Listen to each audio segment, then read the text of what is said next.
여기 미국의 한 언어학자가 한글과 한국의 위대함을 말하고 있습니다. 앞으로 영어가 한글로 대체될지도 모르겠다는 말까지 하고 있는데요. 한국어가 세계 공용어가 될 것이라는 충격적인 발언이 과연 어떤 것인지 오늘의 사연 시작합니다. 안녕하세요. 저는 미국에서 공부하고 있는 중국인 대학생입니다. 어린 시절부터 언어에 관심이 많아서 미국 대학교에 언어학과로 입학을 했죠. 중국에서는 당연히 중국어가 세계 최고의 언어라고 배웠고 그 중국어를 전 세계에 퍼뜨리고 싶다는 생각을 하게 되었으니까요. 물론 중국어는 이미 세계 어느 나라에서나 통용되는 언어가 되었다고 들었고 중국어를 쓰는 국가가 많은 것도 사실인데 중국에 와서 영어를 사용하는 외국인을 만나고부터 기분이 언짢았거든요. 저의 고등학교 시절 일인데요. 저희 부모님은 길거리에서 만두 전골을 판매하고 계신데 제가 가끔 일도 도와드리고 밥도 먹으러 가게로 가곤 했죠. 함께 만두피를 펴기도 하고 만두도 빚으며 용돈까지 받을 수 있으니 고등학생 입장에서는 부모님의 일이 나쁘지 않았거든요. 그런데 한 백인 커플이 저희 가게에 오더니 디스원이라고 하면서 영어를 하는 거예요. 저희 부모님께서는 당연히 영어를 하나도 할 줄 모르시기 때문에 제가 통역을 할 수밖에 없었죠. 부모님께서는 학교를 나오지 못하셨기 때문에 늘 아쉽게 생각하셨고 저를 꼭 대학교에 보내고 싶어 하셨는데요. 저는 나라에서 지원해주는 장학금을 받고 미국까지 오게 된 것이죠. 어쨌든 저는 그 백인 커플이 무척이나 기분 나쁘더라고요. 중국어를 못하면서 어떻게 중국 땅을 밟을 수가 있는지 화가 났고 세계 공용어인 중국어를 모르는 사람도 있다는 생각에 어처구니가 없을 지경이었습니다. 저는 진로에 고민이 많던 그 시기에 그런 충격적인 경험을 했고 결국 언어학이라는 전공을 선택했던 것이죠. 그런데 미국에 와서 정말 말도 안 되는 사건들이 벌어지더라고요.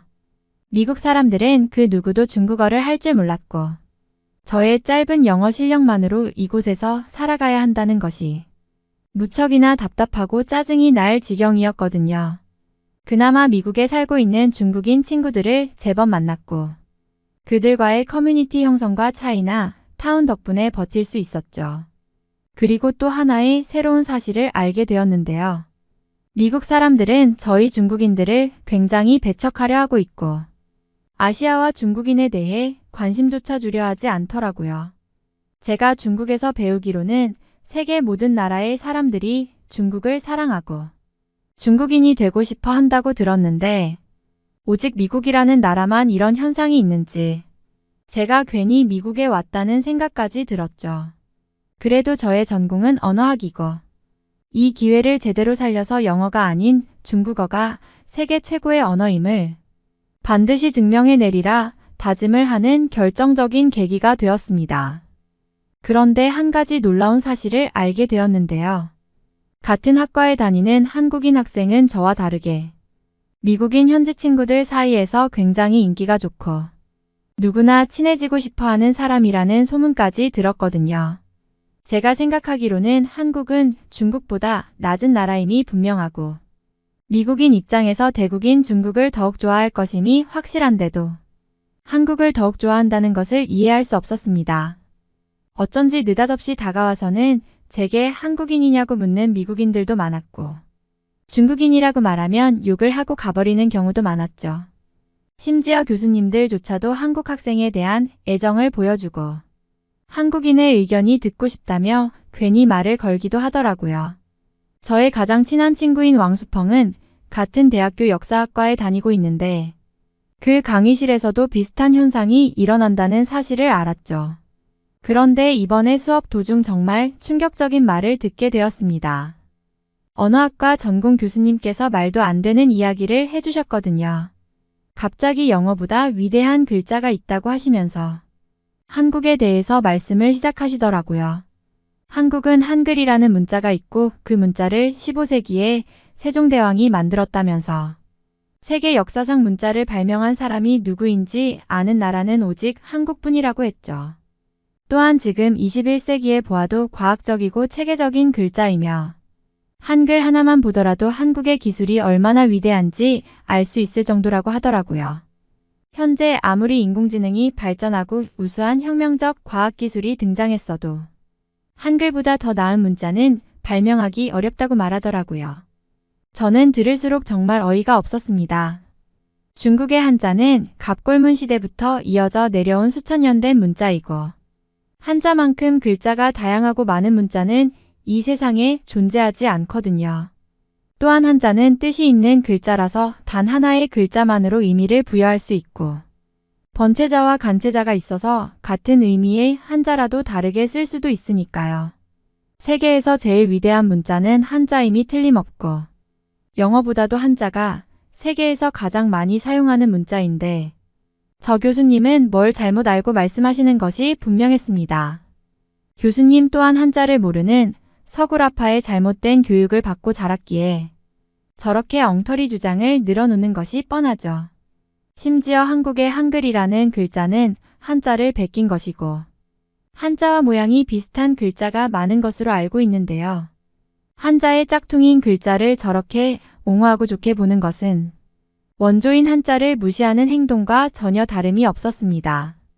역시 함께 강의를 듣고 있던 왕수펑도 저와 같은 생각을 하고 있었죠. 저 사람은 교수가 아니라 마치 한글을 판매하러 온 판매사원 같다고요. 중국 15억의 인구는 한자를 세계 최고라고 생각하고 있고 세계 인구의 절대 다수가 그렇게 생각하고 있음에도 저 교수만 오직 저렇게 설명하는 것은 세계 흐름에도 맞지 않는 생각이니까요. 왕수펑은 질문을 해보겠다면서 교수님께 질문을 하더라고요. 교수님, 저는 중국인이고 세계에서 가장 위대한 문자인 한자를 쓰는 사람입니다. 한글은 몇백 년 밖에 안 된 문자로 역사의 깊이도 적을 뿐더러 중국의 한자를 그대로 베껴서 만든 짝퉁 문자입니다. 만약 한글이 여기 있는 학생들에게 좋은 글자인 것처럼 포장되어 전해다면 한자의 위대함마저 한글이 가져가 버리고 말 것입니다. 저는 한글보다는 차라리 영어 알파벳이 나은 글자라고 생각하며 세계 최우수 글자는 당연히 한자라고 생각합니다. 왕수펑이 평소에 촐랑대는 성격이긴 해도 이런 말은 참 잘한다고 생각이 들었습니다. 그런데 교수님께서는 갑자기 한국에 대한 강의로 주제를 바꾼다고 하더라고요. 그리고 그 전에 한글부터 제대로 알려주겠다면서 여기 있는 학생들이 한글이 우수하다는 사실을 더욱 납득하게 해준다는데 이상한 표를 하나 보여주셨죠. 이 표는 국왕의 발음 모양과 한글을 비교한 것인데 입의 모양과 한글은 아주 긴밀한 연관관계가 있다는 것을 확인할 수 있습니다. 지금의 인공지능으로 문자를 만들라고 지시해도 이런 글자를 절대 만들지 못할 것입니다. 아마 인류가 멸망할 때까지 이런 문자는 만들 수는 없을 겁니다. 세종대왕이라는 왕이 얼마나 위대한 왕인지 알겠나요? 오죽했으면 세계의 국제기구가 왕의 이름으로 상을 수여하는 상은 세종대왕상이 세상에서 유일할 정도입니다. 그리고 세계적인 언어학자 데이비스 해리스는 2050년에 지구촌 5대 국제어에 한국어를 포함시키고 있습니다. 여기에서는 일본어가 빠져 있어서 무척이나 놀라운 일이죠. 영어, 아랍어, 스페인어, 중국어, 한국어가 바로 그 5대 언어이고 한국어는 사용하는 인구의 수는 가장 적긴 하지만 언어의 힘에서 가장 중요한 문자의 보편성 때문에 채택되었죠. 언어의 힘은 그것을 표기하는 문자가 쉽고 과학적이며 최첨단 디지털 시스템에 적합해야 하는데 그것에 해당하는 문자는 지구상에서 한글이 유일하거든요. 제가 영어를 사용하고 있지만 영어의 알파벳이 아닌 한글을 먼저 알았더라면 알파벳을 안 배우고 한글로 영어를 받아 적었을 것입니다. 알파벳은 읽기도 어렵고 글자마다 발음이 달라서 배우기에 어렵지만 한글은 글자마다 발음이 모두 정확하게 같고 배우기도 무척이나 편리하죠. 만약 여러분들이 마음먹고 한글을 배운다면 약 일주일 만에 자신이 하는 말을 한글로 받아 적을 수 있을 것입니다. 내 말이 믿기 어렵다면 이번 주 과제로 한글 익히기를 내드릴 테니 자신이 하는 말을 한글로 적어보세요.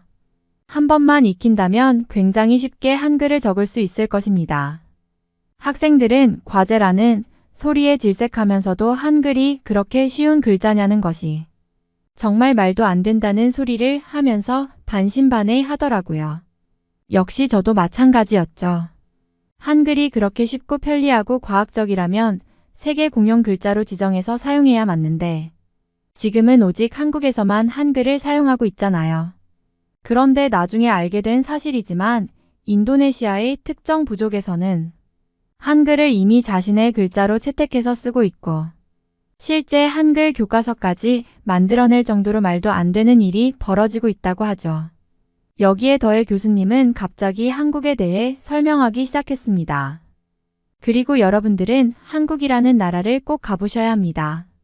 제가 살면서 수십 개국을 돌아다녀 보았는데 한국만큼 좋은 나라는 본 적이 없어요. 대중교통도 무척 잘 갖추어져 있고 한글이라는 글자로 조형물도 만들어두고 볼 것도 놀거리도 굉장히 많은 나라입니다. 그리고 치안도 무척이나 안전하죠. 여자 혼자 밤에 길거리를 혼자 돌아다녀도 아무런 일이 일어나지 않는 유일한 나라입니다. 미국처럼 총기를 허용한 나라도 아니기 때문에 밤에 총소리를 들을 걱정도 전혀 없을 수밖에 없죠. 제가 만약 여러분들처럼 20대라면 한국에서 유학 생활을 하며 지낼 것이고 한국의 문화를 배우고 한국인 친구들을 사귀려 할 것입니다. 앞으로 세계의 모든 문화까지도 한국이 지배할 가능성이 높으며 현재의 인공지능 또한 한국의 문화가 세계에서 가장 우수한 문화라고 말했을 정도니까요. 저는 이런 말도 안 되는 이야기를 가만히 듣고만 있을 수가 없었습니다. 세계에서 가장 문화적으로 우수한 나라는 중국이며 중국인들이 가장 지능이 높고 똑똑한 국민들인데 그 작은 나라인 한국의 문화가 세계를 지배할 정도로 우수하다니요. 정말 까무라칠 정도로 어처구니가 없었고 제가 살면서 들었던 말 중에서 5손가락 안에 든다고 말하면 서러울 정도로 가장 어처구니가 없었던 말이었죠. 중국어는 세계 공용어 수준으로 퍼져 있는 것으로 알고 있고 중국의 선생님들께서는 중국이 세계를 지배하고 있다고 말씀하셨으니까요. 한국의 문화는 어차피 중국의 문화를 베껴서 이룩한 것이고 음악이나 음식 등 바이두만 보아도 전부 중국이 원조인 것들이 판을 치는데 잘못된 지식을 가르치는 교수의 입을 막아버리고 싶은 심정이었죠. 더 이상 참지 못하고 저와 왕수펑은 강의실을 나와버렸고 둘이서 카페에 들어가 이런저런 이야기를 나누고 있을 때였어요. 휴대폰 문자가 와서 확인해 보니 학교에 지원했던 일주일짜리 외국문화 체험 프로그램에 당첨되었다고 하더라고요. 몇 주 전에 저희는 학교에서 주관하는 해외 문화 체험 프로그램에 지원을 했었고 국가는 아직 정해지지 않았다고 했지만 다른 나라로의 여행을 떠나고 싶은 심정에 신청했던 것인데 이렇게 합격 발표가 나게 되니 정말 뛸 듯이 기뻤습니다. 학교 수업을 듣지 않아도 출석 인정을 해준다고 했으니까요. 그렇다면 저희는 아까의 그 거짓말쟁이 교수의 수업을 합법적으로 뺄 수 있으니까요. 그런데 그 문자 끝에는 아주 어이없는 나라의 이름이 적혀 있었습니다. 저희가 떠날 나라는 바로 한국이었던 것이죠. 정말 요즘 주변에서 왜 이리 한국만 애타게 불러대는지 정말 화가 날 지경이었습니다. 저희는 한국에 갈 바에는 차라리 중국 문화 체험을 가라고 하는 것이 낫겠다며 굉장히 불만이 많았는데요. 그래도 학교에서 보내주는 체험이니 다녀와야 하는 것은 맞긴 했습니다. 그렇게 저희는 한국으로의 문화 체험을 떠났고 중국인 학생은 저희 둘뿐이라 서로 손을 꼭 붙잡고 다니자고 마음먹었는데요. 막상 한국에 가서 관광버스를 타고 이곳저곳을 둘러보는데 중국보다 낫다는 말이 절로 대번에 나오더라고요. 나라 전체가 하나의 고급 호텔 시설과도 같이 깨끗했으니까요. 길거리에서 용변을 사람도 본 적이 없고 길거리 음식들도 거의 없거나 아니면 이상할 정도로 굉장히 깨끗하게 관리되더라고요. 만약 제가 한국에 살다가 중국에 간다면 중국이 더럽다고 생각할 수준이었으니까요. 물론 저는 굳이 깨끗하게 할 필요가 없다고 생각하긴 합니다. 더러워 보여도 맛있으면 그만이고 약간 더러운 것을 먹어야 몸에 면역력이 생긴다고 배웠으니까요. 저희 부모님께서 판매하시는 만두전골도 일부러 깨끗하게 하려 하지 않죠. 심지어 한국의 길거리에는 쓰레기가 없었고 흔한 휴지 조각 한 장 보이지 않았습니다. 저희 부모님께서는 저에게 늘 가르쳐준 것이 일거리의 원리인데 길거리에 쓰레기를 많이 버려야 환경미화원들이 일거리가 생기고 일자리가 창출된다고 했거든요.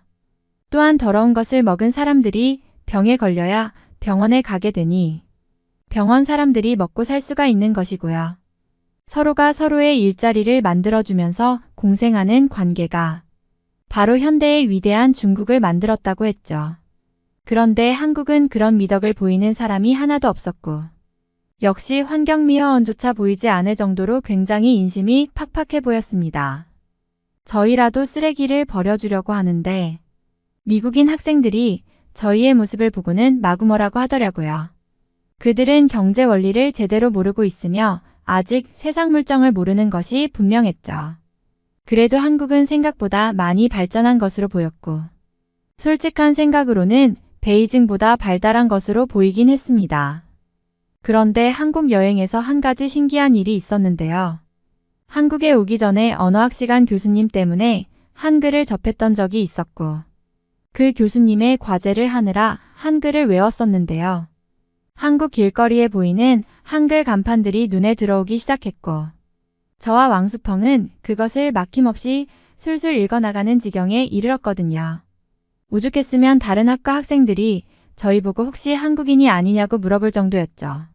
한글을 읽을 줄 알게 되었으니 무슨 간판인지 궁금한 간판들을 인터넷에 검색해 볼 수 있었고 그것을 중국어나 영어로 번역해서 내용 확인을 하게 되니 마치 한국어를 잘 아는 것 같은 기분이 들더라고요. 주변의 학생들도 저희에게 한글을 읽어달라고 부탁하기도 하고 정말 황당하고도 이상한 경험을 하고 말았습니다. 고작 며칠 동안 공부했던 한글이 이렇게 술술 읽힐 줄도 몰랐고 자꾸 한글을 읽다 보니 웬만한 내용은 뜻을 모르더라도 읽을 수 있는 지경에 이르렀으니까요. 솔직히 한자나 영어를 공부할 때에는 이런 수준으로 빨리 읽을 수가 없었고 몇 달은 공부해야 읽을 수 있는 수준이 되었는데 한글은 단 며칠만으로 이것이 가능하다는 점이 무척이나 신기했습니다. 정말 인정하기 싫었지만 한글이 쉬운 글자는 맞다고 생각했죠. 한자는 아직도 모르는 글자가 많을 정도로 정말 글자의 개수가 많고 오죽했으면 전문가들도 모든 한자를 읽을 수 없다고 말할 정도인데 한글은 고작 며칠 만에 한국인 수준으로 읽어버리니까요. 그리고 왕수펑은 이상한 소리까지 해댔죠. 중국에서 한글을 쓴다면 한자를 외우지 않아도 되어서 편하겠다면서 절대 안 될 말을 입 밖으로 꺼내는데 제가 주의를 시켜줄 수밖에 없었죠. 저희들은 한국 음식점, 카페, 대중교통들을 체험하면서 정말 한국 문화들을 많이 접했고 한국 문화들이 중국과는 또 다른 차이가 있다는 것을 깨달을 수 있었는데요. 중국의 문화보다 재미있는 것도 많았고 교수님이 말씀하신 대로 밤늦게 우리끼리만 다녀도 아무 문제가 없을 정도의 치안이라 부러웠던 적도 있었습니다. 그리고 중국보다 물가가 굉장히 비싼 편이라서 한국 국민들의 소득 수준을 알아보았는데 중국과 차이가 무척 심하다는 것을 깨달았어요. 저희들은 한국이라는 나라에 대해서 관심도 없었고 단지 중국보다 훨씬 작은 소국이라는 것과 그냥 요새 중국의 것을 베껴서 떠오르려고 하는 나라로만 생각했는데 막상 오고 나니 생각이 달라졌죠. 한국도 생각보다 많이 컸고 중국의 도시 수준은 될 거니까요. 시골로만 생각한 한국에 많은 발전이 있었구나 싶네요. 물론 한국은 중국을 이기지 못할 것이지만요. 아니 일본은 손님을 왜 반기지 않는 거죠? 여기 일본에 가서 당황하고 있는 중국인들이 있습니다. 일본에서 중국인의 입국 비자 완화를 준비하고 있다는 소식에 중국인들이 일본에 관심을 가지게 되었다고 하는데 과연 일본에서는 어떤 사연이 있을까요? 안녕하세요. 저는 중국에서 여행사를 운영하고 있는 장쯔이라고 합니다. 한국 관광 노선을 주로 가는 여행 가이드이기도 하죠. 한국은 친절하고 깨끗해서 모든 중국인들의 만족도가 높은 나라이고 워낙 중국과 가깝기 때문에 비행거리도 짧아서 인기가 많은 지역입니다. 그런데 최근 일본에서 중국에 조금 더 호의적인 태도로 바뀌자 중국인 관광객들은 일본을 향하려는 움직임이 생겼습니다. 아마 일본의 경제가 굉장히 어려운 상황이기 때문에 다른 나라의 발길을 더 쉽게 하기 위해서 노력하는 것으로 보이더라고요. 중국인의 입장에서는 일본 여행은 비교적 가까운 여행지이므로 시간이 나면 꽤나 갈 만한 곳이라고 생각하고 있죠. 이런 상황에서 저는 일본에 있는 저의 중국인 친구 저우신에게 연락했어요. 저우신은 일본의 상황이 최근 굉장히 힘들어진 것이 사실이고 젊은 사람들은 취업도 하지 않고 여러 사회 문제들이 생겨나고 있다더라고요. 일본의 젊은이들은 사토리 세대라고 불리며 장기간 미취직과 구직난으로 인해서 집에만 있는 히키코모리의 행동을 보이는 거죠. 저는 이웃나라인 일본에 가서 그런 현상을 구경해보고 싶기도 하고 일본 수요를 잡기 위해서 일본을 직접 가이드하기로 결심했어요. 한국이나 일본은 전부 중국인이 가기에 편리한 나라라는 생각이 들었고 일본 또한 한국과 마찬가지로 친절하고 따뜻하게 대해줄 거라는 확신이 있었거든요. 한국은 중국과 다른 문화라는 판단이 들었지만 중국 특유의 좋게 생각하는 문화를 이해해주는 모습을 보여주곤 했거든요. 하루는 저희 관광객 중에 한 명의 아들이 시끄럽게 울어대면서 주변 사람에게 물건을 집어던지자 한국인이 사탕을 쥐어주면서 아이를 달래주기도 했거든요. 저희들은 그런 한국인의 모습에 너무 감동을 받아서 굉장히 좋은 기억으로 남았거든요. 그렇게 저는 관광객을 이끌고 일본에 갔고 정말 인간으로서 도저히 받을 수 없는 취급을 받게 되어 놀랐습니다. 일본에 가서 깃발을 들고 줄지어서 여행을 하는데 저희를 보며 비웃는 일본인 학생들을 만나게 되고 일본 길거리에서 저희 관광객과 일본인 학생들이 마주쳤을 때 분위기는 순식간에 달아오르기 시작했습니다. 한 학생이 우리를 향해 비웃으며 속삭였고 그 말에 불쾌감을 느낀 한 관광객이 반응을 보였습니다. 왜 웃는 거야? 뭐가 그렇게 웃기다는 거냐? 라며 저도 모르게 말이 나왔습니다. 그 순간 주변의 다른 학생들이 조용히 그쪽으로 다가왔고 분위기는 점점 긴장감이 감돌았습니다. 여기서 뭐 하는 거냐? 라고 한 학생이 우리를 비난하는 듯한 말투로 물었습니다. 그 말에 우리의 관광객들은 당황하며 멈칫했지만 결국 참지 못하고 대답을 했습니다. 우리는 관광하러 왔을 뿐이야. 그런데 왜 그런 태도를 취하냐? 일본 학생들은 다소 거칠게 너희들 같은 사람들이 일본에 온다고?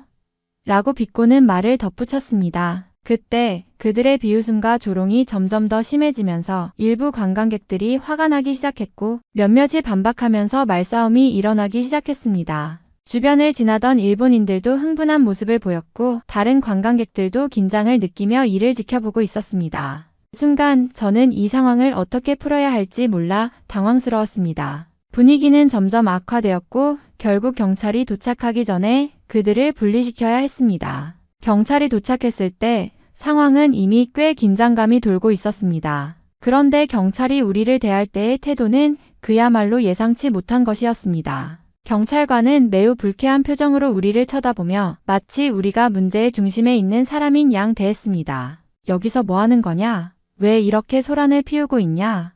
라고 묻는 말투는 거칠고 눈에 띄게 짜증이 섞여 있었습니다. 저는 한국에서의 경험이 떠올랐습니다. 한국에서는 경찰이 외국인 관광객을 대할 때 항상 예의 바르고 친절하게 대했죠. 길을 잃었을 때도 도움을 주었고 문제가 생겼을 때는 차분하게 상황을 정리하려 했던 기억이 납니다. 그런 점에서 일본 경찰의 태도는 너무도 대조적이었습니다. 친절하고 배려 깊었던 한국의 경찰들과는 달리 일본의 경찰은 우리가 사건의 가해자라도 되는 듯한 태도로 대했죠. 저는 경찰에게 상황을 설명하려 했습니다. 우리는 그저 관광을 하고 있었을 뿐이에요. 그런데 갑자기 학생들이 우리를 비웃고 그걸로 싸움이 일어난 거예요. 이해해주세요. 그러나 경찰은 전혀 이해하려 하지 않았고 오히려 더 짜증을 내며 너희들 때문에 문제가 커졌다는 식으로 우리를 책망했습니다. 그들의 태도는 우리가 일본에서 불쾌한 경험을 겪고 있다는 것을 전혀 고려하지 않았습니다.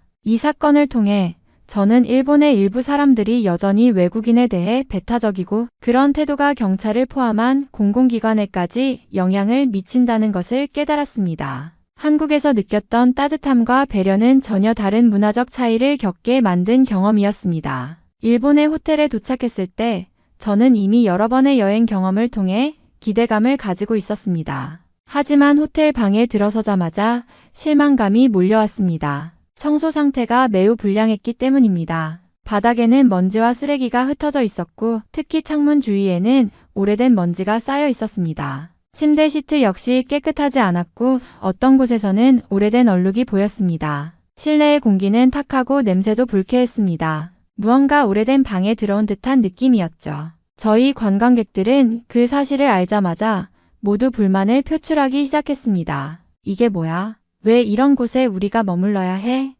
라며 불편함을 호소했습니다. 그중 한 명은 방 안의 먼지 냄새 때문에 눈을 뜰 수조차 없다고 했습니다. 나머지 사람들도 이런 호텔은 처음이다.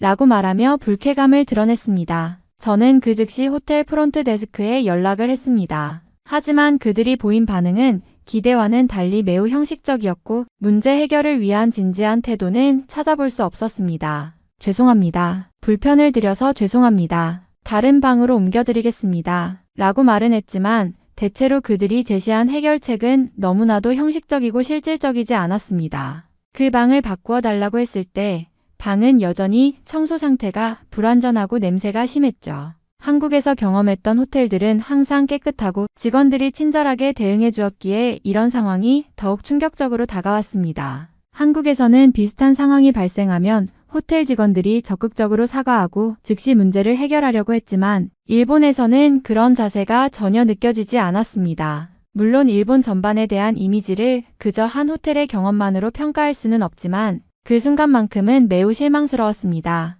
저는 저우신에게 연락을 했습니다. 저우신, 일본 상황이 좀 이상한 것 같아. 일본은 이렇게 외국인에 대해 배타적인 분위기일 줄 몰랐어. 호텔도 청소가 제대로 안 되어 있고 경찰도 우리가 문제인 것처럼 대하더라고. 내가 기대한 것과 너무 달라. 라고 말했죠. 그러자 저우신은 원래 일본은 이런 곳이야. 일본 사람들은 외국인에게 친절한 편이 아니고 한국과 비슷하지 않냐? 라고 대답했습니다. 그 말을 듣고 저는 잠시 생각한 뒤 대답했습니다. 한국은 정말 훨씬 좋은 나라야. 한국 사람들은 외국인에게도 친절하고 서비스가 훨씬 더 좋아. 내가 한국에서 경험한 것은 정말 인상적이었어. 한국 경찰도 친절하고 사람들이 서로 배려하면서 살아가니까. 일본은 그와는 전혀 달라. 저우씨는 잠시 침묵을 했고 저는 계속 말을 이어갔습니다. 한국은 확실히 다르더라고.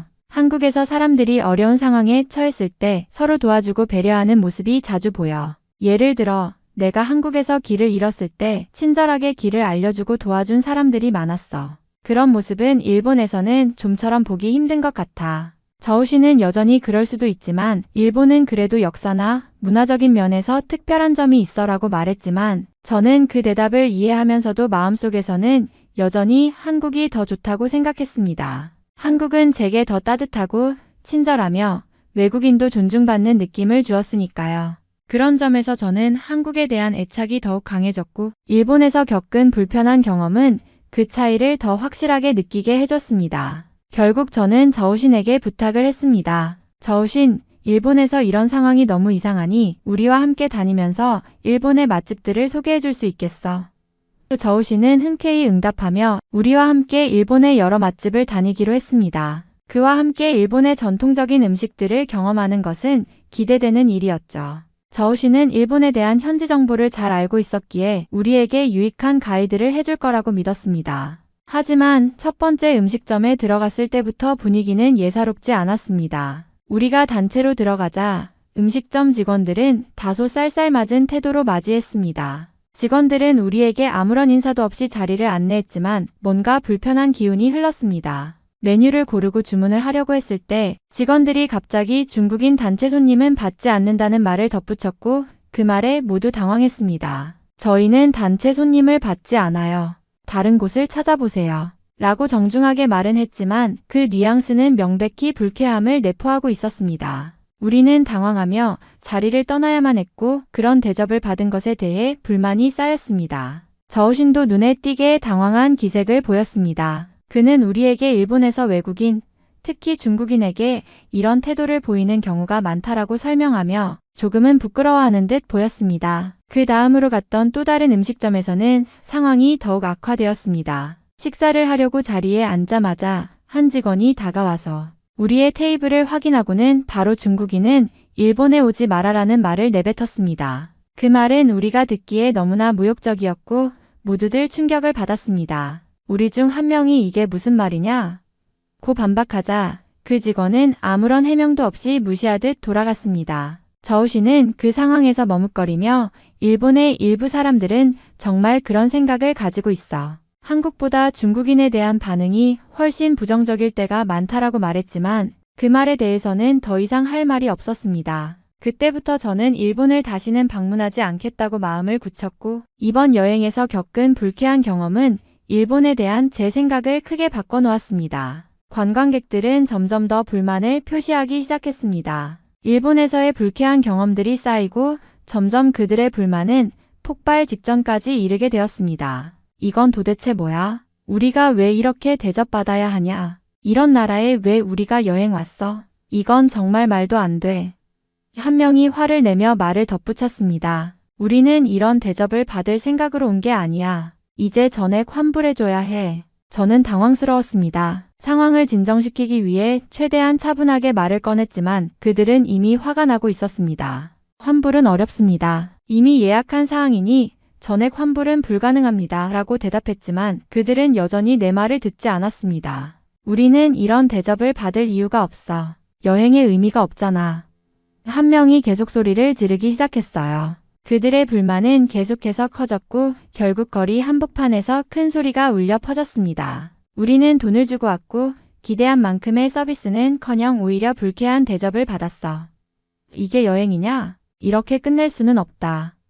그들은 일본 사람들을 향해 소리쳤고 주변을 지나던 사람들도 놀란 눈치였습니다. 저는 너무 부끄럽고 이 상황을 어떻게 해결해야 할지 막막해졌습니다. 이런 식으로 여행이 끝나면 안 된다. 전액 환불을 해줘야 한다.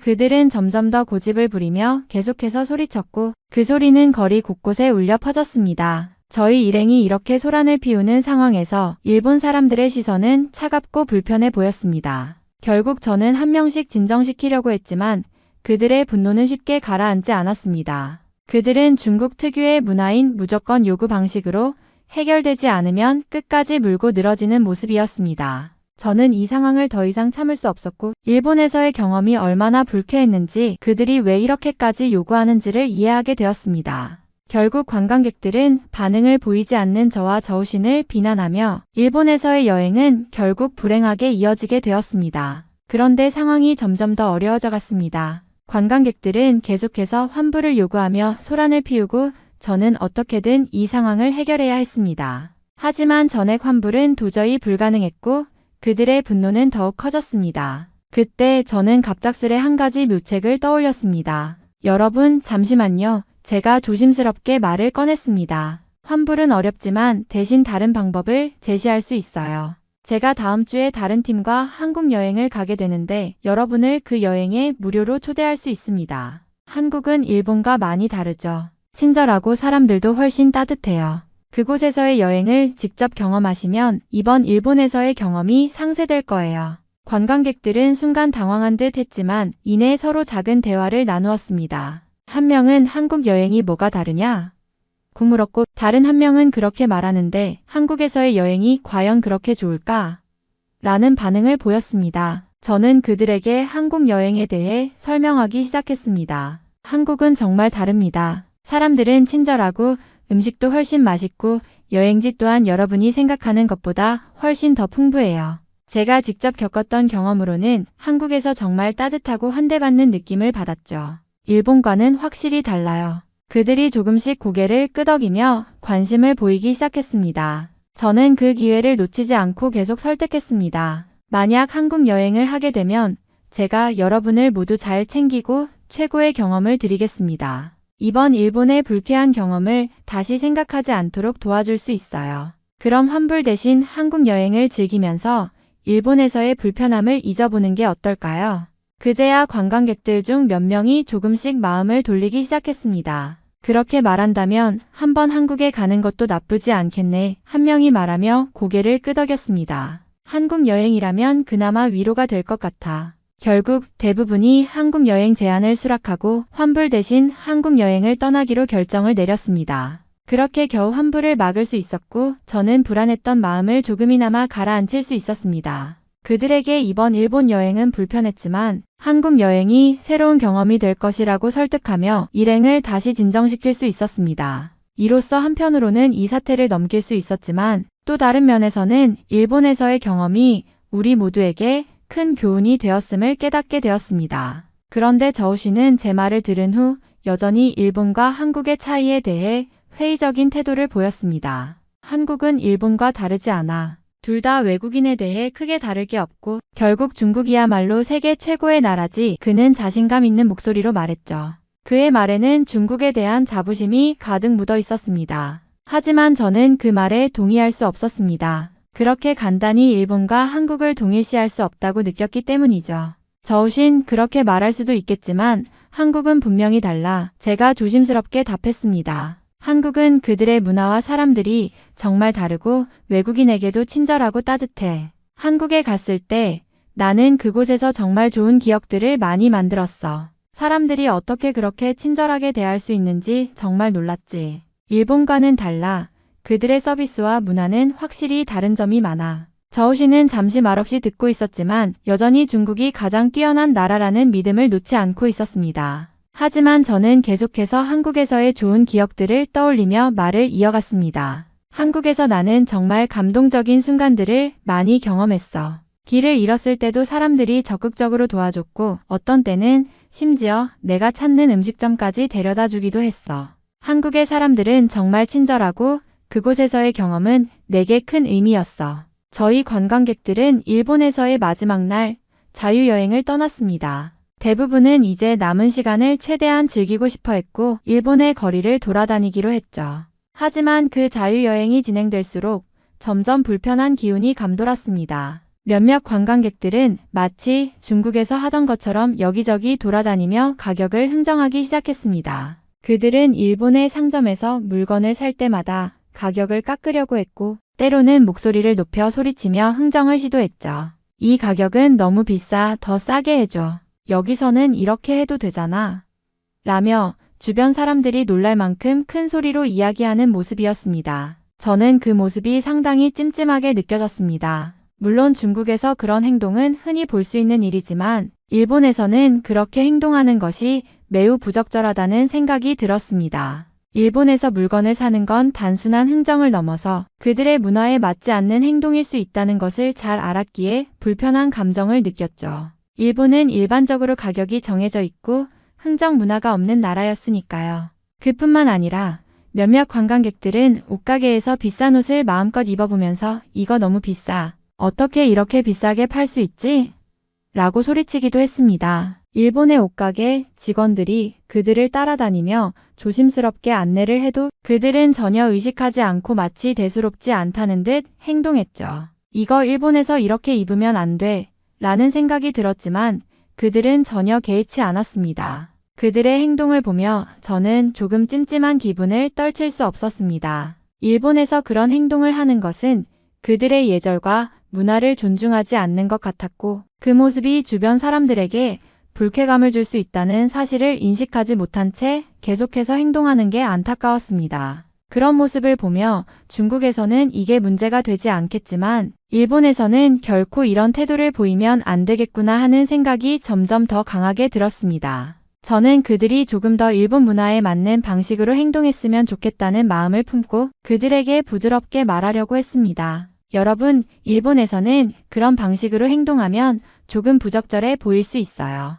일본 사람들은 대체로 예의를 중요하게 생각하거든요. 하지만 그들은 제 말을 크게 신경 쓰지 않았고 그저 그렇게 말해도 어차피 우리는 즐기고 있다는 듯이 계속해서 자유롭게 행동했죠. 그 모습을 보며 일본에서의 경험이 더 복잡하게 느껴졌습니다. 그때 갑자기 일본 경찰들이 저희 쪽으로 다가왔습니다. 그들의 표정은 딱히 친근한 모습이 아니었고 중국인이라는 사실에 혀를 내두르는 듯한 눈빛을 보였습니다. 한 경찰이 저희 일행을 살펴보며 불편한 기색을 감추지 않았고 다른 경찰은 저희에게 말을 걸며 여기에서 큰 소리로 떠들거나 불쾌한 행동은 삼가주세요 라고 냉정하게 말했습니다. 경찰들의 태도에서 그들이 우리를 불편하게 생각하는 것 같다는 느낌이 확실히 들었죠. 그 순간 제 마음은 정말 복잡하고 불편해졌습니다. 일본에서 계속 이런 대접을 받으면서도 관광객들은 여전히 일본의 문화와 예절을 존중하지 않고 행동하고 있었고 경찰까지 끼어들자 이곳에서 더 이상 머물고 싶지 않다는 강한 생각이 들었습니다. 사실 일본에 머무는 내내 이런 불쾌한 경험이 쌓여왔고 이제는 정말 빨리 이곳을 떠나 한국에 가고 싶다는 생각이 간절해졌습니다. 다음 주 저는 결국 한국 여행을 떠나게 되었습니다. 저와 함께한 중국인 관광객들은 일본에서의 불편한 경험을 뒤로하고 한국에서 새로운 여행을 시작하게 되었죠. 한국에 도착한 순간 그들의 반응은 정말 충격적이었습니다. 여행객들은 입을 떡 벌리고 주변을 살펴보며 놀라움을 감추지 못했죠. 와, 이게 다 한국이라고? 한 관광객이 경악을 금치 못하며 말했습니다. 공공시설이 이렇게 깔끔하다니 중국에서는 상상도 할 수 없는 일이야.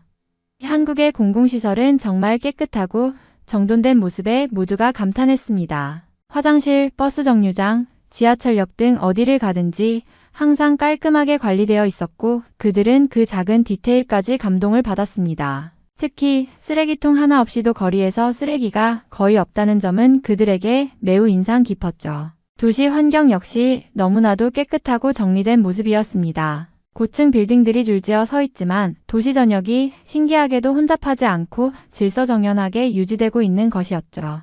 길거리를 걸으면서 그들은 한국의 도시 환경에 대한 칭찬을 아끼지 않았습니다. 이렇게 발전된 도시를 보면 한국이 정말 대단하다는 걸 실감해. 중국보다 훨씬 깨끗하고 정리가 잘 되어 있어. 또한 한국의 첨단 기술이 접목된 건물들에 대해서도 모두가 놀랐습니다. 스마트한 기술이 적용된 엘리베이터, 자동화된 시스템, 그리고 전시된 최신 기술들까지 한국은 정말 미래지향적인 모습으로 그들에게 다가왔습니다. 이 건물들이 다 첨단 기술로 관리되고 있다니 진짜 대단하다. 중국에서도 이렇게 발전할 수 있을까?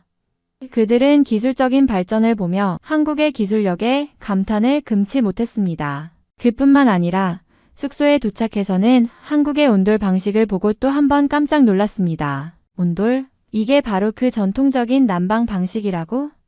그들은 방바닥에 따뜻한 열기가 흐르자 중국에서는 상상도 할 수 없는 편안함에 놀랐습니다. 이렇게 따뜻하게 지낼 수 있다니 중국에서는 상상할 수 없는 일이야. 그들은 바닥에서 올라오는 따뜻한 기운을 만끽하며 전통적인 한국의 온돌이 얼마나 훌륭한지에 대해 이야기했습니다. 한국에서의 첫날, 그들은 정말 많은 것에 감탄하며 신기해했고 처음 느꼈던 일본의 불편함은 이제 온전히 사라졌습니다. 한국에서의 여행을 통해 모든 관광객들이 놀랐고 그들은 점차 한국의 발전된 모습에 대해 이야기하기 시작했습니다. 그중 한 관광객이 말을 꺼냈습니다. 그래도 한국은 중국의 영향을 많이 받은 나라지. 중국의 선진 문물을 받아들여서 이렇게 발전할 수 있었던 거야. 한국은 기술적으로도 많이 발전했지만 그 뿌리는 중국의 영향을 받았기 때문에 가능한 일이야. 다른 관광객도 고개를 끄덕이며 덧붙였습니다. 맞아. 사실 한국의 발전은 중국 덕분에 이루어진 거지. 중국에서 발달한 기술들이 한국에 전파되면서 지금의 한국이 된 거야. 우리가 잘 알고 있는 현대화, 기술 발전, 도시의 정리된 모습 등은 중국의 선진 문물을 받아들인 결과라고 볼 수 있어. 저는 그들의 말에 동의하며 설명을 이어갔습니다. 한국은 정말로 중국의 많은 것들을 배우고 채택했어요. 예를 들어 과학기술이나 공공시설 관리, 심지어 전통적인 건축 방식까지 중국의 영향을 많이 받았죠. 그래서 한국은 그동안 많은 발전을 이룰 수 있었던 거고 지금 우리가 보는 이 모든 현대적인 모습은 그 덕분이에요. 하지만 저는 그와 동시에 일본에 대해서도 생각해 보았습니다. 그렇지만 일본은 중국과는 달리 상대적으로 멀리 떨어져 있어서 그런 기술이나 문화를 직접적으로 받아들이지 못했어요. 일본은 고유의 전통과 문화가 강하게 살아있지만 중국의 기술적 영향을 많이 받지 않았기 때문에 한국보다는 발전 속도가 조금 더 느린 것 같아요. 관광객들은 그 말에 더 고개를 끄덕이며 그렇구나. 그러니까 일본은 중국과 가까운 나라인 한국에 비해 그런 발전이 좀 늦을 수밖에 없었겠네 라고 말했습니다. 그들은 일본의 경제나 기술 발전 속도가 한국보다는 상대적으로 느린 이유를 어느 정도 이해할 수 있게 되었습니다. 한국이 이렇게 발전한 건 결국 중국의 선진 문물을 받아들이고 그것을 현대화하는 데 성공했기 때문이야. 그 덕분에 우리는 이렇게 멋진 한국을 여행할 수 있게 된 거지. 한 관광객이 말하며 다시 한번 한국의 발전에 감탄을 표했습니다. 그들은 일본의 상황에 대해 이해하고 한국의 발전을 더 깊이 인정하게 되었습니다. 한국은 중국을 배운 나라로서 그 영향을 잘 받아들이고 발전했음을 실감하며 한국에서의 여행은 그들에게 새로운 깨달음을 안겨주었죠. 한국에서의 여행 동안 관광객들은 또 다른 놀라운 점을 경험했습니다. 바로 한국의 식당과 음식점에서 제공되는 셀프 반찬이었습니다. 여기서는 반찬을 마음껏 먹을 수 있구나.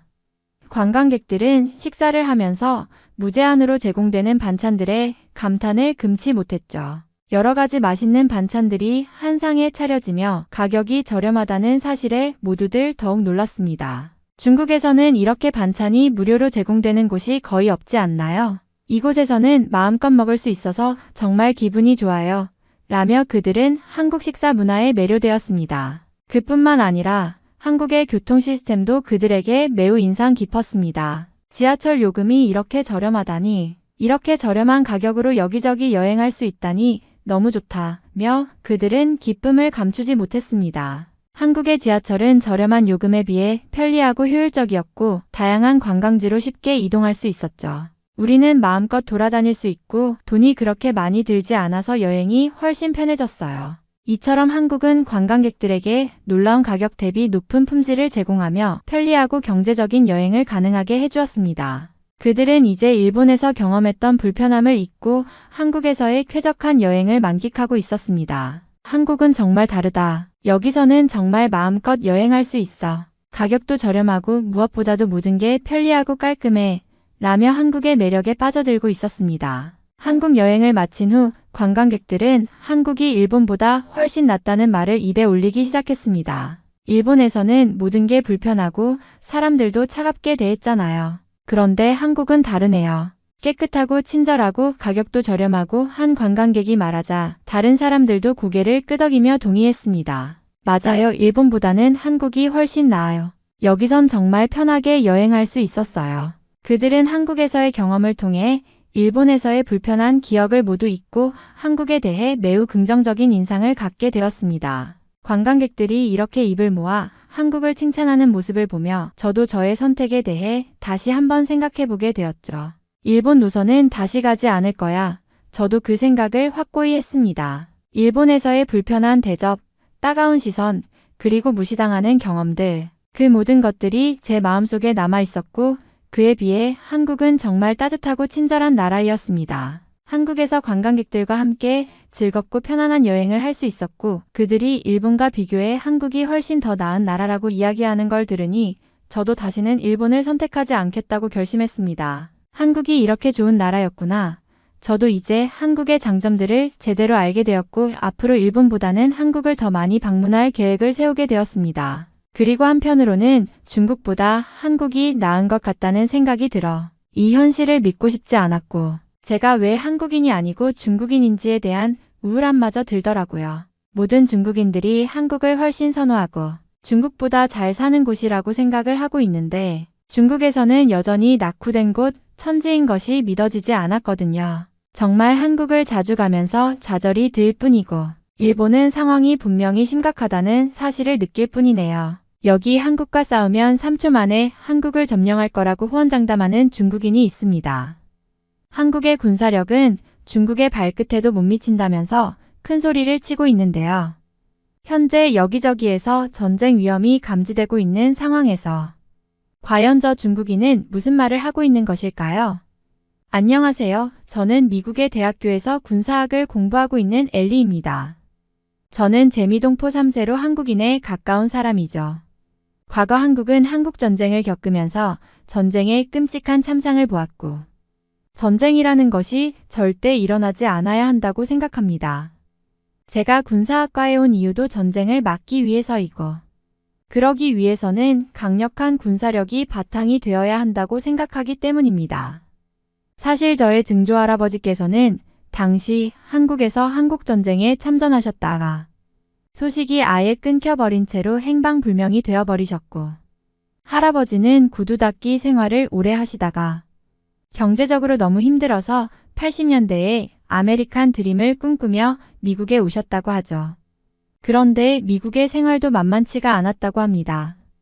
일단 오긴 했는데 영어를 잘 사용하지 못하셨기 때문에 미국인들로부터 엄청난 모욕을 견뎌야 했고 굉장히 듣기 힘든 폭언이나 심지어 아시아인을 향한 폭행까지 당하셨다고 합니다.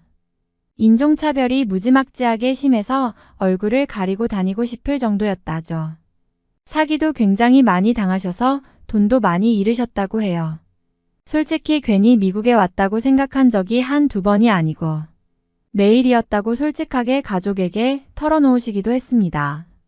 괜히 미국에 와서 고생만 하고 차라리 한국에서 살았으면 더 즐겁게 살았을 거라면서 말이죠. 여긴 말도 안 통하고 무시만 받고 괜히 욕만 먹는 데다가 먹는 것도 전부 니글거려서 속도 안 좋아지고 건강도 나빠지는 것 같다고 하더라고요. 심지어 우서른을 차별 없이 대하기 때문에 나이가 드신 할아버지께서는 한국에서 계속 윗사람들을 모시다가 여기 와서는 아랫사람을 모시는 것 같다고 말씀하시기도 했습니다. 또 급여도 생각보다 많지도 않았고 땅이 너무 넓기 때문에 어디를 한번 가려고 해도 몇 시간이 걸리는 바람에 시간 낭비도 굉장히 많다고 하셨죠. 물론 저는 평생을 미국에서 살았기 때문에 뭐가 큰 문제인지는 알지 못하지만 한국에 잠시 놀러 갔다 온 적이 있는데 그때 한국이 훨씬 편하고 깨끗하며 모든 것이 잘 되어 있다는 것을 알 수 있었습니다. 아무튼 할머니는 남의 집 시중살이와 설거지를 하시며 돈을 버시고 할아버지는 공장들을 전전하며 험한 일을 하신 결과 그나마 살만한 상황이 되어서 제가 대학교까지 올 수 있게 되었죠. 아버지는 어릴 때에 제대로 먹지 못해서 키가 작으신 편인데 그것 때문에 미국 사회에서 고통스러웠다고 하시더라고요. 그나마 백인인 어머니를 만나서 저의 키는 다행히 보통 정도 되죠.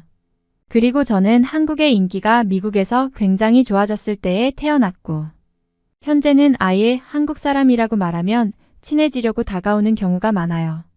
예컨대 이번 대학교에서도 한국인의 후손이라고 하니 영국이나 프랑스, 독일의 콧대 높은 친구들까지 사귀게 되었거든요. 얘네가 웃긴 게 한국인이 아니고 중국인이라고 하면 아예 거들떠도 안 보거든요. 솔직히 외관상은 한국인이나 중국인이나 큰 차이가 없는데 한국인만 친해지려 하는 것이 무언가 신기하다고 생각했죠. 그런데 저는 이번 학기에 듣게 된 세계전쟁사 수업 시간에 왜 그들이 중국인들을 피하려 하는지 알게 되었습니다. 역사 속 전쟁에 대한 이야기와 현재 세계의 강국에 대해 말을 할 때였어요. 갑자기 그들이 터무니없는 말을 해대는 바람에 학생들 모두가 난색을 표했고 교수님마저 혀를 내두르셨거든요. 바로 중국군이 하루 정도면 미국을 점령할 수 있다는 말이었어요. 중국의 15억.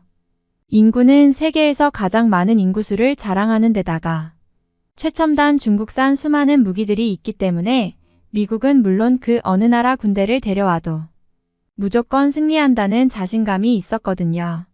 저는 현재 미국인이기 때문에 세계 군사력 1위는 당연히 미국이라고 배웠는데 저렇게 당돌한 이야기를 할 줄이야 상상치도 못했습니다. 물론 중국의 군사력 순위가 높기는 합니다.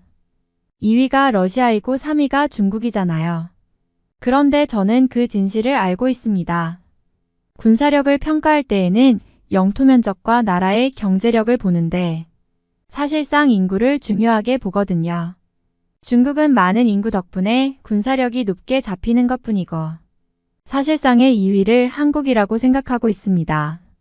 현재 러시아가 전쟁 중인데 러시아는 40만 명 이상의 병력 손실을 보고 있고 이렇다 할 성과를 못 내고 있는 것이잖아요. 세계 2위라고 말하기도 애매한 수준의 군사력을 지닌 나라였던 것이죠. 중국은 인구가 많을 뿐이지 쓸만한 무기가 없습니다. 사실 중국산이라고 해봐야 신뢰도가 떨어지고요. 마찬가지로 인도도 중국과 비슷한 상황이죠. 그러면 당연히 세계 군사력 2위는 한국이 맞는 말입니다. 한국은 스텔스 전투기나 현무 등의 최첨단 무기가 있기 때문에 북한의 100년이 다 된 전차 같은 것과는 상대가 안 되거든요. 그럼에도 중국인 학생들은 중국의 옛 안함을 들먹거리며 중국이 지구를 지배하고 우주까지 지배할 것이 당연하다고 하더라고요. 미국의 군사력은 중국을 배워야 하며 중국이 세계 1위인데 왜 자꾸 미국의 군사력만 말하는지 모르겠다면서요. 이곳이 미국이라서 너무 미국 위주로 말하는 것은 사실을 왜곡하는 일이라며 중국에 대한 설명과 중국이 왜 1위인지 알려주며 수업 시간에 터무니없는 소리만 늘어놓고 있었죠. 아무리 교수님이 일단 수업에 집중하고 그 이야기는 사실이 아니라고 반박해도 중국인 학생들은 교수에게 대들다시피 중국의 군사력이 1위라고 하며 계속 수업에 방해가 되는 말을 하고 있었고 교수님은 슬슬 열이 받으셨는지 수업의 주제를 아예 바꿔버리셨습니다. 이봐 중국 학생들, 중국 예나남이 어느 정도 수준인지 알아? 배수량이 약 3,600톤 밖에 안 되고 6척뿐인 잠수함이야. 중국 옆나라 한국의 세종대왕함이라고 들어봤어? 7,600톤급의 배수량을 지닌 이지스함인데 중국은 이 정도 배를 만들지도 못해. 그리고 내가 이번 시간에 제대로 말해주지. 중국은 아마 세계 군사력 순위 10위권 바뀔 거야. 그리고 미국이 1위, 한국이 2위라고 생각해. 한국처럼 모든 전투무기가 최신식이고 모든 남성이 군복무를 하는 나라가 있을까? 아시아에서도 군사력 1위가 아닌데 어떻게 미국을 이긴다고 말을 하나? 저는 교수님이 한국군에 대한 생각이 저와 비슷하다는 것에 놀랐고 중국이 군사력 순위에서 그 정도로 뒤처진다는 말에 깜짝 놀랄 수밖에 없었습니다. 중국의 인구가 많기 때문에 그래도 3위 정도는 할 줄 알았거든요. 그런데 교수님은 아주 회의적이시더라고요. 중국산에 대한 불신도 어마무시하셨습니다. 얼마 전에 중국에서 싸서 좋다고 무기 구입해간 동남아시아가 지금 어떻게 되었는지 알아? 계속 고장나고 정확하게 타격이 되지도 않아서 다시 한국산 구매하고 싶어해. 내가 볼 때는 한국산이 세계 최고의 품질을 자랑하고 있어. 미국에서도 한국의 기계나 물건을 발주할 때가 가장 기분이 좋아. 한국은 납품기 일을 한 번도 놓친 적이 없이 칼같이 맞춰주는 데다가 저렴하면서 품질이 좋고 서비스까지 덤으로 주기 때문이지. 무기 생산 능력이나 설계, 품질까지 뭐 하나 빠지는 것이 없는 나라야. 중국인 학생들은 한국이 중국보다 고품질의 무기 생산 능력을 보인다는 말에 굉장히 황당해하고 있었고 괜히 저를 힐끗 쏘아보며 한마디 하더라고요. 한국이 중국을 어떻게 이겨? 물론 그 중국인 학생의 말이 틀렸다고는 생각하지 않지만 과연 그들이 인구와 자원만으로 전쟁에서 승리할 수 있을까 하는 의문이 들었습니다. 전쟁은 단순히 숫자로 결정되는 것이 아니기 때문입니다.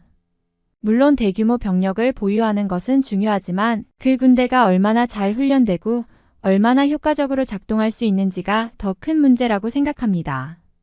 한국은 군사훈련과 기술력에서 상당히 높은 평가를 받고 있고 실제로 한국의 군대는 세계적으로도 인정받는 수준입니다. 전쟁에서 승리는 수치로만 결정되지 않아 저는 자신 있게 대답했습니다. 군사작전의 성공은 전략, 훈련, 그리고 기술적 우위에 달려 있어. 중국의 대군이 아무리 크더라도 전략적으로 유리한 위치를 점하고 효과적으로 작전을 수행하는 한국 군대에 맞서기는 힘들 거야.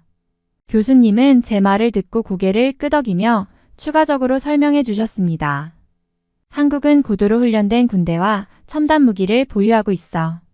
북한과의 긴장 상황 때문에 언제든지 전투 준비가 되어 있다는 점도 무시할 수 없어. 군사력이란 단순히 숫자만으로는 설명할 수 없는 복잡한 요소들이 많아. 중국인 학생은 계속해서 반박했습니다.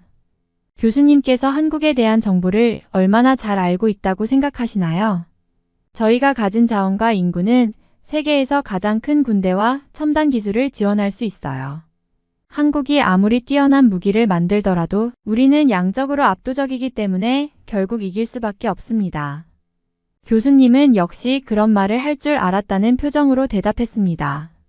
물론 그럴 수 있지만 그건 단지 한 가지 관점에 불과해. 역사적으로도 많은 전쟁에서 인구수보다 기술력이나 전략이 더 큰 영향을 미쳤던 사례가 많아. 한국의 현대 전쟁 준비는 그들이 세계적으로 인정받는 이유 중 하나야. 특히 한국은 모든 남성이 군복무를 하며 민간인도 예비군이나 민방위를 통해서 군사훈련을 받는 제도를 가지고 있어. 중국인들이 인구가 많다고는 하지만 총을 쏠 줄 알고 군사훈련을 받은 인구는 한국이 2천만 명이 넘어. 솔직히 말한다면 미국도 건드리지 못할 나라가 바로 한국이야. 그런데다가 한국은 서울과 인천, 경기권에 몰려 살고 있는데 그 인구가 2천만 명이지. 수백 년 동안 전쟁을 하더라도 한국을 점령할 수 있는 나라는 전 세계에 단 한 국가도 없다고 말할 수가 있어. 전 세계에 유일하게 수많은 아파트 숲이 있는 나라인데 거기서는 전쟁하기도 힘들거든. 혹시 한국 학생이 있다면 일산 신도시를 알고 있을 텐데 혹시 한국 학생이 있을까? 저는 손을 번쩍 들고 싶었지만 한국에 대해 아는 것이 없는 까막눈이라서 일산에 대해서 한 번도 들어본 적이 없어서 손을 들 수 없었습니다. 그러자 교수님께서는 일산 신도시에 대해서 말씀하시더라고요. 한국의 일산 신도시는 파주와 연결이 되어 있고 파주는 바로 북한과 연결된 도시이지. 북한이 한국으로 진격할 도로는 거의 없다고 봐도 되고 그나마 있는 게 파주 쪽이야. 그런데 거기로 와서 마주치는 도시는 바로 일산 신도시인데 일산 신도시의 지도를 보면 모든 큰 도로가 가로로 되어 있어. 즉 세로로 된 도로들은 전부 골목 수준에 불과하고 북한이 남쪽으로 내려오지 못하도록 벌써 30년 전에 설계해둔 것이지. 심지어 일산 신도시에서 한국군이 방어를 한다면 저 수많은 콘크리트 아파트 구조물을 뚫고 진격하기는 불가능에 가까워. 즉 북한이 남한을 공격하지도 못하고 내려오지도 못하게 되어 있다는 거야. 심지어 북한이 지금 도발을 하고 있는데 왜 하고 있는지 아는 사람이 있어. 북한은 괜히 있어 보이려고 도발을 하고 있는 거고 빈수레가 요란한 행동을 하는 거지. 북한에는 굴러가는 탱크가 거의 없어. 전에 열병식 때도 가장 좋은 탱크 9대를 가져왔는데 그게 전부 고장이 나는 바람에 김정은 앞에서 개망신을 당하고 철수했던 적이 있잖아. 중국인들은 북한과 중국이 다르다고 말하면서 마구 반박을 하더라고요. 그런데 교수님은 딱 잘라서 말하셨죠. 중국군은 실전 경험이 없을 뿐더러 개개인의 힘도 무척이나 약해. 혹시 축구를 좋아하는 사람이라면 알 수 있을 텐데 세계에서 몸의 지방이 가장 많은 축구 선수단이 어디 있는 줄 알아? 바로 중국의 국가대표 축구 선수들이야. 보통 한 나라에서 축구 경기를 가장 중요하게 지켜보곤 하는데 중국의 축구 선수 중에서 잘 나가는 사람이 누가 있나? 전부 몸의 체지방률이 높아서 뛰지를 못하고 싸우지를 못해. 군인들도 마찬가지로 전부 운동 부족이고 훈련 부족이라서 제대로 싸우지도 못하고 질 수밖에 없어. 전쟁은 절대 나면 안 되지만 지금 인터넷에 돌아다니는 군사력 순위는 잘못된 것이 맞아. 중국인 학생들은 교수님의 말에 계속해서 반박하며 자신들의 주장을 고수했습니다. 우리는 적어도 수적으로 우세해요.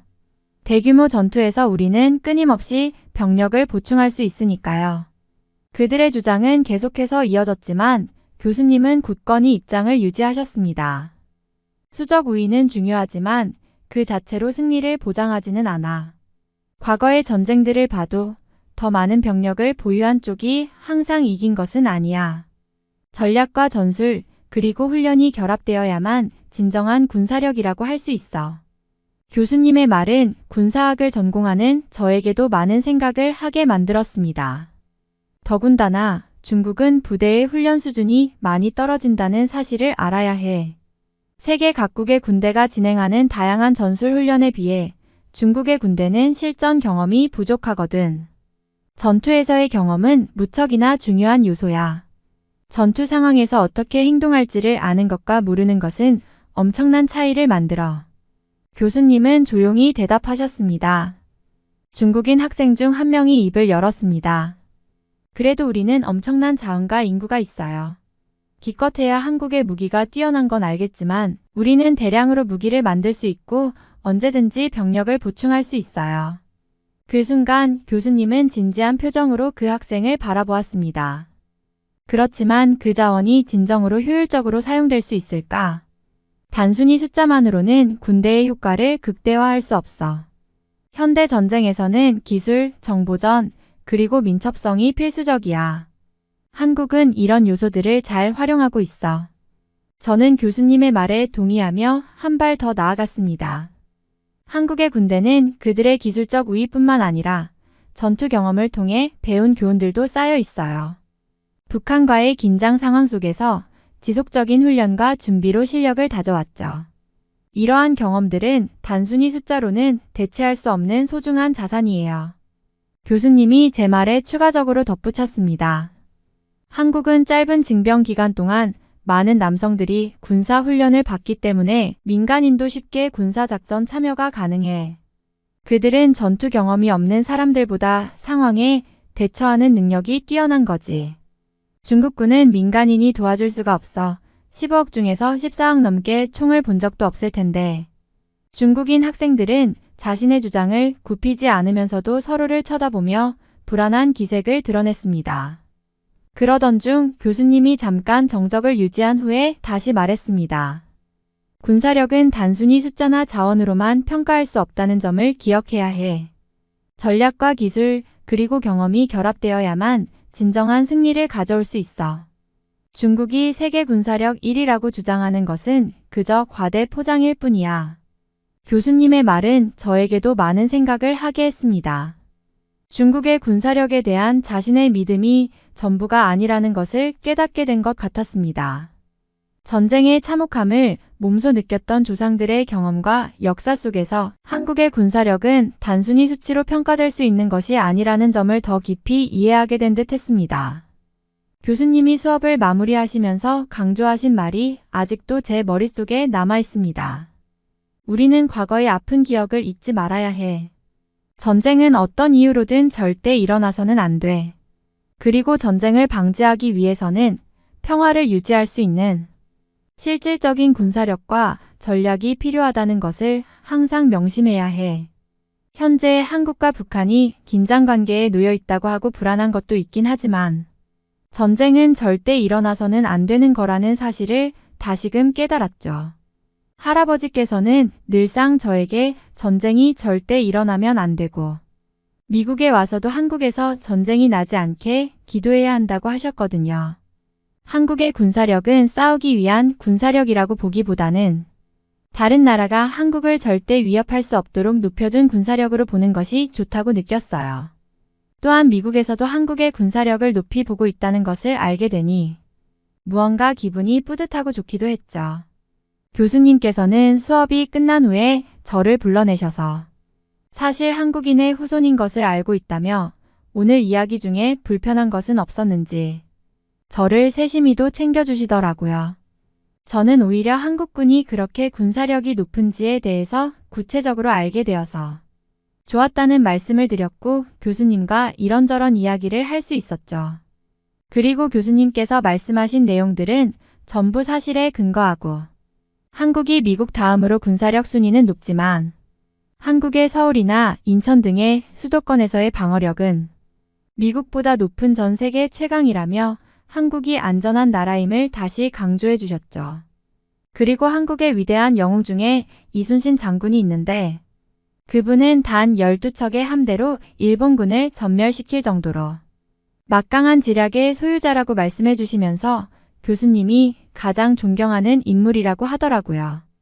저도 사실 이순신 장군을 존경하기 때문에 100원짜리 동전을 늘 지갑에 넣고 다니는데 그걸 보여드리니까 교수님께서는 한국의 동전에 있는 인물이 이순신 장군인 줄 몰랐다시면서 당장 한국 돈으로 환전을 해와야겠다면서 호들갑을 떠시더라고요.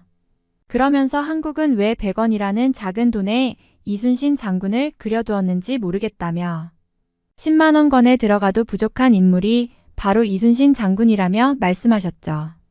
그러면서 만약 공부의 뜻이 있다면 한국이라는 나라에 가서 석사 학위 과정을 공부하는 것도 나쁘지 않을 것이라며 저에게 추천하셨고 저 또한 그것도 좋은 선택일 것 같다며 새로운 생각을 하게 하더라고요. 교수님은 한국에 계신 한국인 교수님들을 약간 알고 계신다면서 나중에 필요하면 추천서를 써주겠다고도 말씀하셨죠. 한국인이 미국인이 되었다가 그 손녀가 다시 한국으로 돌아갈 수도 있다는 생각에 무언가 뭉클해지면서도 감동적인 기분이 들었습니다. 실제로 교수님께서는 한국군과 관련된 논문 몇 개를 추천해 주셨고 그걸 읽어보는데 너무 흥미롭고 재미있어서 밤새도록 읽게 되더라고요. 한국군이 세계 최강 군대라는 것도 다시금 알게 되었죠. 전투기나 탱크, 막강한 함대까지 만들어내는 한국이 너무 대단하고 한국인 후손인 것이 자랑스러울 정도였으니까요. 이렇게 한국에 대한 관심이 커지면서 저는 한국어를 배우는 것도 자연스럽게 시작하게 되었습니다. 사실 제가 어린 시절 할아버지께 한국어를 배우긴 했었는데 하도 쓰질 않다 보니 전부 까먹어 버렸거든요. 그래도 지금이라도 늦지 않았다고 생각하고 빨리 배우기로 했죠. 언어는 문화의 가장 기본적인 표현 수단이자 그 나라의 역사와 정서를 담고 있기 때문에 한국어를 배우는 것이 제게 의미 있는 일이 될 것이라고 생각했습니다. 주말마다 한국어 학원에 다니며 교수님이 추천해 주신 다양한 한국 문화 자료를 활용하여 학습했습니다. 한국 드라마와 영화를 통해 자연스럽게 언어에 익숙해졌고 그 과정에서 한국의 가치관과 생활 방식을 더욱 잘 이해할 수 있었습니다.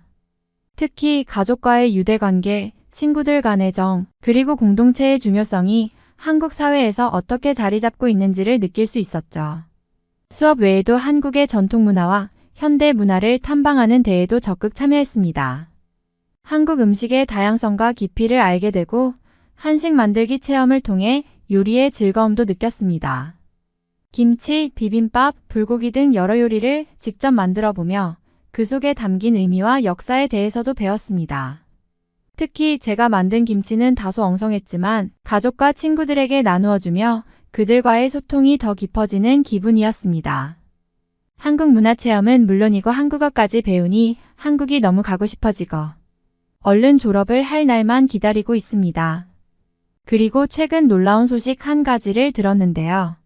그날 수업에서 교수님께 소리를 지르던 중국인 한 명이 저처럼 한국으로 유학을 가고 싶다고 생떼를 썼나 봐요.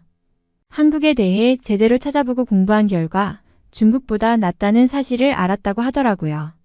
그런데 교수님께서는 그 친구의 유학을 반대하셨고 추천서가 없어서 가질 못한다고 하더라고요.